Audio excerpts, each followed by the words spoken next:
Hello, my dear children. I welcome you all in Bhavna Mishra Pandey English classes. Today we are going to do a very interesting chapter, Kingdom of Fools, from your book Moments.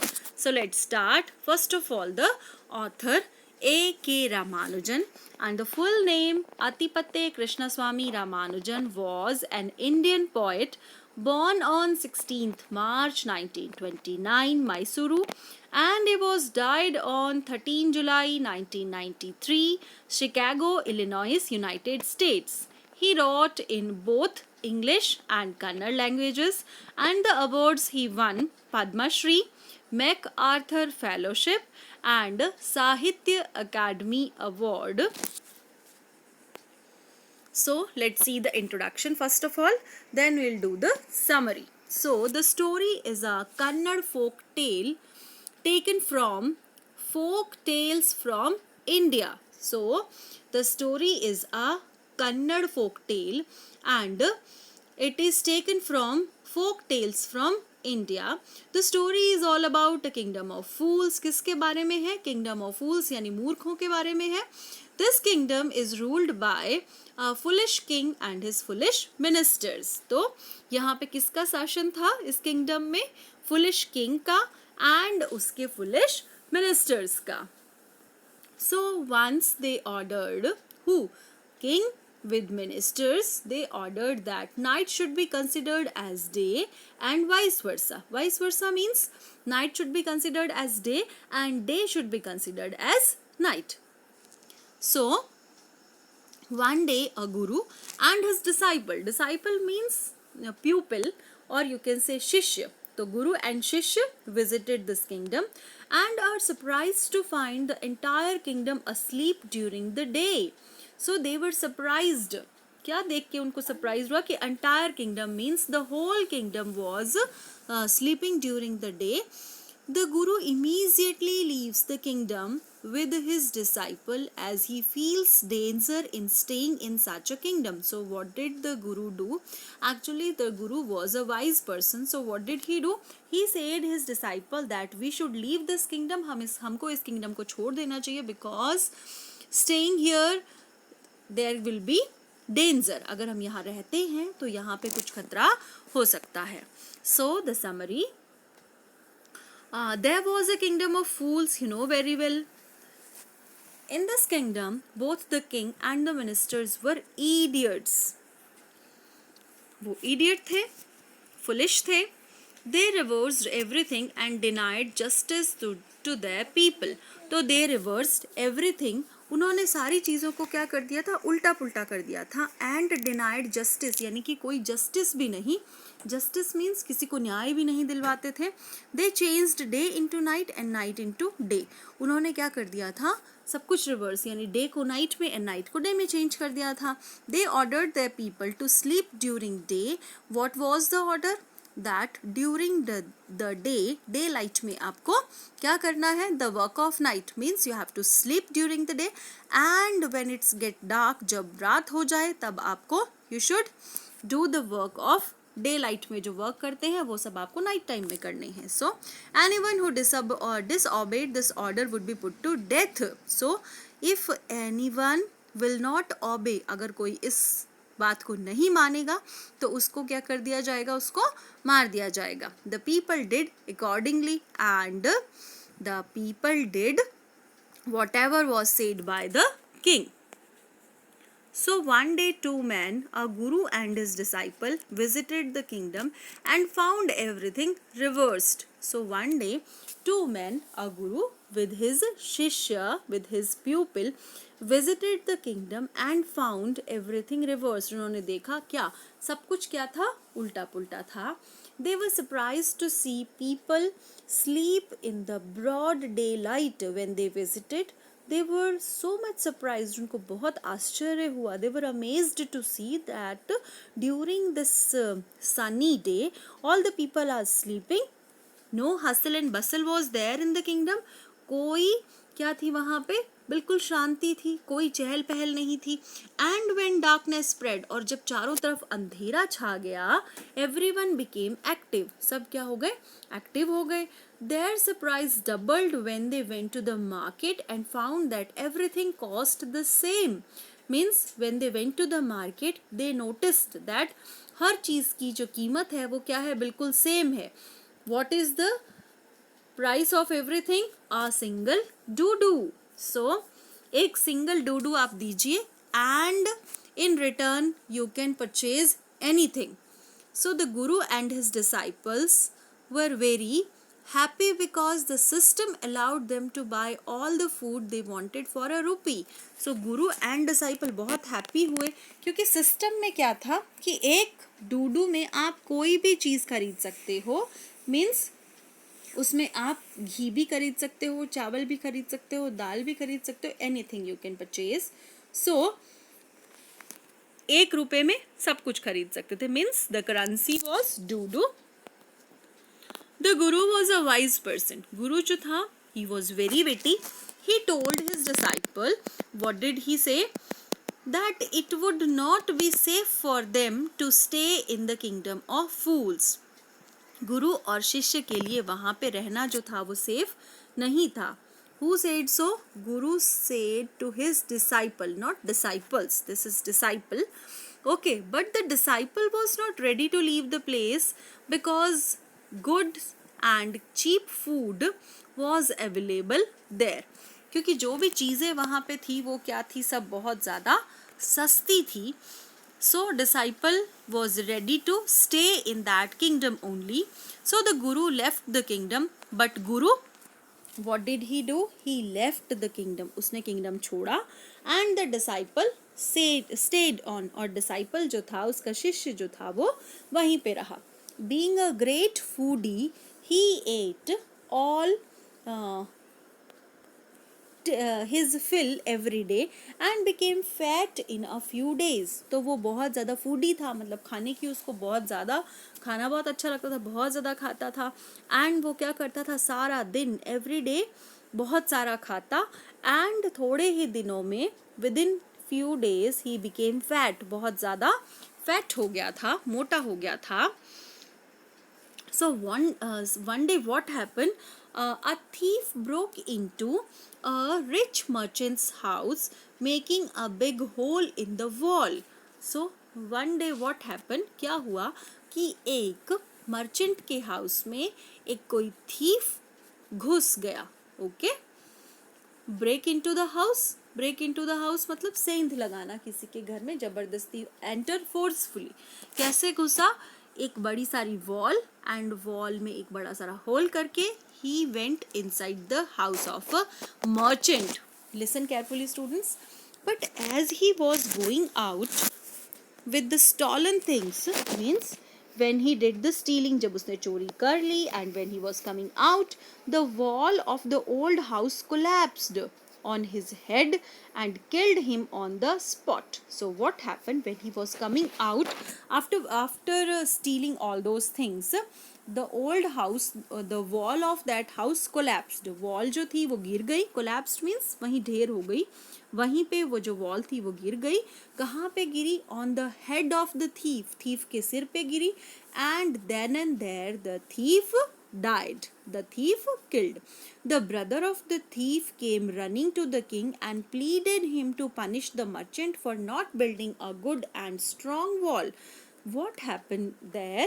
The brother of the thief came running and went to the king. तो thief का जो brother था, he went to the king and what did he requested? Pleaded means requested that please punish the merchant under whose wall my brother has died because of the building was not strong. क्यों? क्योंकि वो building strong नहीं थी. Building strong नहीं थी, इसकी वजह से वो बिल्डिंग गिरी. एंड वो बिल्डिंग गिरी, उसके नीचे मेरा भाई मर गया. So what did he say to the king? He said that punish the merchant. The merchant was brought before the king. तो मर्चेंट को किंग के सामने लाया गया. The king heard the case. What did the king do? उन्होंने वो case सुना and found him guilty. किसको गिल्टी पाया? किसको दोषी पाया? मर्चेंट को. Of the thieves spot death, यानी कि थीफ की उसी स्पॉट पे डेथ हो गई थी। इसका दोषी कौन था? Merchant according to the king. King के अकॉर्डिंग दोषी कौन था? मर्चेंट। जबकि दोषी होना कौन चाहिए था? Thief himself. वो मर्चेंट के घर गया ही क्यों? He should not go there for stealing purpose. उसको वहां कुछ भी चुराने जाना ही नहीं चाहिए था। But the merchant put the blame on the bricklayer. Merchant also was very wise. What did he do? उसने अपना जो ब्लेम था, अपना जो दोष था, वो किस पे डाल दिया? ब्रिकलेयर पे, जो मकान बनाता है। Who had built the wall, जिसने वो वॉल बनाई थी, उसके सिर पे डाल दिया। The bricklayer pleaded. अब जो ब्रिकलेयर था जिसने वो वॉल बनाई थी, pleaded means requested the king to punish the dancing girl who distracted his attention. उसने क्या बोला कि पनिश करना है तो उस डांसिंग गर्ल को पनिश करो, हु डिस्ट्रैक्टेड, जिसने उसका ध्यान डिस्ट्रैक्ट कर दिया। डिस्ट्रैक्ट मतलब उसका ध्यान भंग कर दिया, उसका ध्यान बटा दिया, उसका ध्यान डिस्ट्रैक्ट मीन्स डाइवर्ट कर दिया, by going up and down that street all day with her anklets jingling. Means वो उस दिन जब हम वॉल बना रहे थे, whole day she was going up and down, वो कभी ऊपर जा रही थी, कभी नीचे आ रही थी, एंड उसके पाँव में जो एंकलेट्स थी, एंकलेट्स मीन्स जो पायल थी उसके पाँव में, वो कंटिन्यूसली जिंगलिंग कर रही थी, कंटिन्यूसली बज रही थी। So the dancing girl, now an old woman, was brought to the king. So that time the dancing girl now became an old woman. अब वो क्या हो गई थी? एक बूढ़ी औरत बन गई थी। And she was brought in the court of that king. उस किंग के कोर्ट में उसको लाया गया। She put the blame on the gold Smith. So उसने अपना ब्लेम किसके ऊपर डाल दिया? गोल्ड स्मिथ के ऊपर। गोल्ड स्मिथ कौन था? सुनार। गोल्ड स्मिथ मीन्स सुनार, जो ऑर्नामेंट्स बनाता है गोल्ड के, उसके ऊपर अपना दोष वहां डाला। She told the king that she had given some gold to the goldsmith to make some jewelry for her. What did she say? That dancing girl, who was now an old woman, she came to the king and said that I went to the goldsmith for making some jewelry. But he delayed the work. लेकिन उसने काम क्या किया? बहुत ज़्यादा delay कर दिया। उसने काम ढंग से किया ही नहीं, लेट हो गया मेरा काम। इस वजह से he made her work up and down. इस वजह से उसको बार बार कभी ऊपर कभी नीचे जाना पड़ा उस घर के पास से, सेवरल टाइम्स, बहुत बार, कभी ऊपर कभी नीचे। The gold Smith was produced before the king. Now the king called the gold Smith. उस सुनार को बुलवाया गया किंग के सामने। After hearing the accusation against him, जब गोल्ड स्मिथ ने सोचा कि मेरे को तो दोषी ठहरा दिया इन लोगों ने, अब मैं क्या करूं? He said that he had to attend to a rich merchant's order first, as there was a wedding ceremony in his family. So what did the gold smith do? Gold smith ने कहा कि मुझे किसी rich merchant का order आया था and उनके घर में क्या थी? वेडिंग सेरेमनी थी। तो मुझे पहले वो ऑर्डर पूरा करना था, इसलिए मैं उस डांसिंग गर्ल का ऑर्डर पूरा नहीं कर पाया, इसलिए वो मेरे पास बार बार आई, क्योंकि मुझे रिच मर्चेंट का ऑर्डर सबसे पहले कंप्लीट करना था due to the wedding ceremony. It was therefore he made the dancing girl come to his door many time. और इसी वजह से डांसिंग गर्ल को बार बार मेरे घर पे आना पड़ा। The king asked the name of the merchant. Then king ने पूछा कि who was that merchant? वो कौन merchant था? He was none other than the merchant whose wall had fallen. अब ये और कौन सा merchant था? ये वही merchant था जिसकी wall गिर गई थी उस थीफ के ऊपर, एंड वो थीफ मर गया था। The merchant blamed his father. Now what happened? उस मर्चेंट ने ब्लेम, जब उसके ऊपर खुद के ऊपर फिर से ब्लेम आ गया, तो उसने वो ब्लेम किसके ऊपर डाल दिया? अपने फादर के ऊपर। The merchant blamed his father who had ordered the jewellery. तो मर्चेंट ने कहा कि उस ज्वेलरी का ऑर्डर तो मेरे फादर ने दिया था, but the father was no more in this world, यानी कि फादर की अब डेथ हो चुकी है, but the father was no more in this world. So it was decided to punish the merchant. in his place.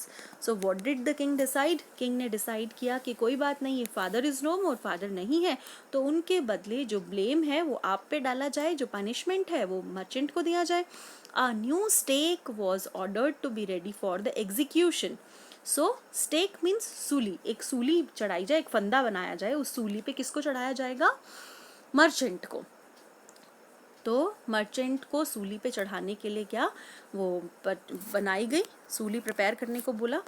But the merchant was too thin to fit the stake. अब जो stake बनाया गया, जो सूली बनाई गई जिसपे merchant को चढ़ाया जाना था, वो सूली थोड़ी चौड़ी बन गई, फंदा जो था वो बहुत चौड़ा था, एंड जो मर्चेंट था वो बहुत ज़्यादा थिन था, स्किनी था, दुबला पतला था. So a fat man was searched for. अब फुलिश किंग था, उसको किसी न किसी को पनिशमेंट देना था. So what did he decide?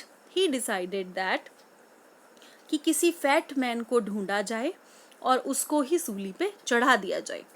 The servants eyes fell on the disciple who had flattened himself for months on bananas and rice and wheat and ghee. तो अब सर्वेंट्स जितने भी थे उनकी आइज किस पे पड़ी? वो जो गुरु एंड डिसाइपल थे, उसमें से गुरु लेफ्ट द प्लेस, गुरु ने ये किंगडम छोड़ दिया था, and he went from here, वो वहाँ से चला गया था. लेकिन डिसाइपल जो था वो वहीं पे रह गया. who had flattened himself, जिसने अपने आप को इतना मोटा कर लिया था कई महीनों से, क्या खा खा के? Bananas, he ate so many bananas, rice, wheat and ghee, इतना कुछ खा खा के उसने अपने आप को बहुत ज़्यादा फ्लैटेंड कर दिया था, बहुत ज़्यादा मोटा बना लिया था. He pleaded the king, so he requested the king, उसने रिक्वेस्ट किया किंग को, that he was innocent but of no use. उसने बहुत ज़्यादा रिक्वेस्ट की किंग को कि वो तो इनोसेंट है, उसने तो कुछ किया ही नहीं, लेकिन उसका कोई भी असर किंग पे नहीं पड़ा, because he was the king and the orders जो उसने जारी किए उनको तो पूरा करना ही था. That's why they brought the disciple over there, और क्या किया? उसको सूली पे चढ़ाने का ऑर्डर दे दिया. While he was waiting for death, जब वो अपनी डेथ का वेट कर रहा था, he remembered his guru, उसको अपने गुरु की याद आई, who saw everything in his vision, जिन्होंने, गुरु ने सारा कुछ क्या करा था? अपने सपने में देख लिया था. क्या देखा था? कि his disciple is there, and उसको सूली पे चढ़ाया जा रहा है, जो कि अपनी डेथ का इंतज़ार कर रहा है, क्योंकि उस गुरु के पास क्या थी? Magical powers. He was blessed with magical powers. While he was waiting for death, he remembered his guru, who saw everything in his vision, and he was blessed with magic powers. He arrived at once to save his disciple. So, the same moment, the guru reached there near to his near to his disciple. He whispered something. उसने कुछ मंत्र, मन में कुछ whispering की. Whispering means कुछ मन में बुदबुदाया. क्या बोला वो मन मन में? In his disciples year, disciple के कान में कुछ धीरे धीरे फुसफुसा के कुछ बोला. Then he requested the king to put him to the stake first. अब नाउ ये फुसफुसाना क्या था? दे प्लान्ड समथिंग, उन्होंने कुछ प्लानिंग करी, and they went to the king, king के पास गए और उनसे रिक्वेस्ट की कि पहले आप उनको फांसी दे दो. When the disciple heard this, he said that he was brought there first. तो डिसाइपल ने जैसे ही ये सुना, गुरु ने किंग को कहा कि आप सबसे पहले गुरु को फांसी दो. जब डिसाइपल ने ये सुना तो डिसाइपल ने कहा कि नहीं, सबसे पहले डिसाइपल को फांसी दो, यानी मुझे फांसी दो. So he should be put to death first, ताकि उसे सबसे पहले मौत आनी चाहिए. एक्चुअली ये प्लान था किसका? गुरु एंड डिसाइपल का, ताकि वो किंग और उसके मिनिस्टर्स को हरा सके. क्या प्लान था? Let's see.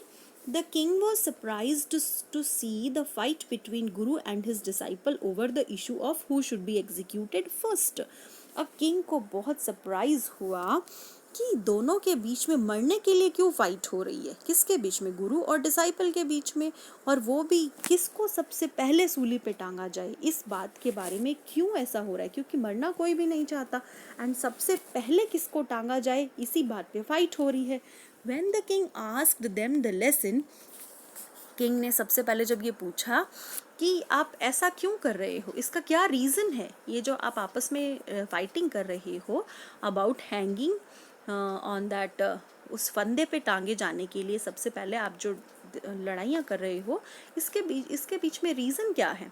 The guru hesitatingly told him that whoever died on the stake first would be reborn as the king of that country। तो गुरु और डिसाइपल ने जो प्लान बना रखा था, वो प्लान किंग को बताया कि क्या जो सबसे पहले इस सूली पे टांगा जाएगा वो ही अगले जन्म में बर्थ लेके क्या होगा, इस कंट्री का किंग बनेगा। तो ये क्या थी, एक झूठी कहानी थी जो किसने बनाई थी, गुरु एंड डिसाइपल ने। Now the one who died next, जो पहले मरेगा वो क्या बनेगा, king. And who died next, जो उसके बाद जिसको टांगा जाएगा वो क्या बनेगा, would be the minister of that country, वो उस कंट्री का मिनिस्टर बनेगा। Now the king was puzzled, actually he was so much foolished, वो इतना ज़्यादा मूर्ख था कि वो पजल हो गया। He did not want to lose the kingdom, वो नहीं चाहता था कि उसके किंगडम को कोई और उसके किंगडम में राजा बने, वो अपने किंगडम को खोना नहीं चाहता था, ताकि वो तो नेक्स्ट लाइफ में भी वो चाहता था कि वो यहाँ का ही राजा बने। So he discussed the matter with his minister and finally they arrived at the conclusion that they should go on the stake to be reborn as king and the minister। तो उन्होंने, किंग ने ये matter अपने ministers के साथ discuss किया and finally वो किस कंक्लूजन पे पहुँचे, वो इस रिजल्ट पे पहुँचे कि हमको क्या करना है, हमको अगले जन्म में क्या बनना है, राजा एंड मिनिस्टर बनना है। तो सबसे पहले so they secretly went to the prison, तो वो चुपचाप कहाँ पे गए, उस प्रीजन में गए जहाँ पे गुरु एंड उसके डिसाइपल को प्रीजन में डाल रखा था। और उन्होंने क्या किया, उनको फ्री कर दिया, किसको, गुरु एंड डिसाइपल को वहाँ से फ्री कर दिया। एंड वो गुरु एंड जो उनका डिसाइपल था उनके कपड़े किंग और मिनिस्टर ने पहन लिए। Then they disguised themselves as the two and got themselves executed, तो उन्होंने क्या किया, गुरु और शिष्य ने जो कपड़े पहन रखे थे वो तो खुद पहन लिए, ताकि वो क्या कर सकें, वो राजा और मंत्री मरने के बाद, क्योंकि उनको टांगा जाएगा और वो राजा और मंत्री बन जाएंगे, इसलिए उन्होंने गुरु एंड डिसाइपल को फ्री कर दिया प्रीजन से। एंड वो दोनों, उन दोनों ने जो ड्रेसेस पहन रखी थी वो ड्रेसेस खुद पहन के अपनी वाली ड्रेसेस उनको पहना दी। The people now made the guru and his disciple their king and the minister respectively and begin to lead a normal life. तो अब क्या था, जो राजा और उसका मंत्री था उनको फांसी पे चढ़ाया गया, वो मर गए। एंड जो गुरु एंड उसका डिसाइपल था वो क्या बन गए, किंग एंड मिनिस्टर बन गए। एंड उस किंगडम के सभी लोग नॉर्मल लाइफ जीने लगे। अब जो किंग था उसको इस प्लान के बारे में पता नहीं था, पहले वाले किंग को जो फुलिश था, उसने बिल्कुल भी सोचा समझा कुछ भी नहीं, विदाउट यूजिंग हिज विट, अपनी बुद्धिमत्ता का यूज़ किए बिना क्या किया, उस गुरु और डिसाइपल की बातों में आके अपनी लाइफ क्या कर दी, बर्बाद कर दी। उसकी डेथ हो गई, किसकी, जो पहले वाला फुलिश किंग था एंड उसके मिनिस्टर, दोनों की, फुलिश किंग और फुलिश मिनिस्टर की डेथ हो गई। एंड जो विटी गुरु था एंड उसका डिसाइपल था वो दोनों क्या बन गए, king and minister. So thank you so much students and tell me in the comment box whether you liked the story और नॉट। आपको ये स्टोरी अच्छी लगी या नहीं लगी, आप क्या कीजिए, कमेंट में मुझे बताइएगा। Thank you so much, we will meet in our next video, bye bye.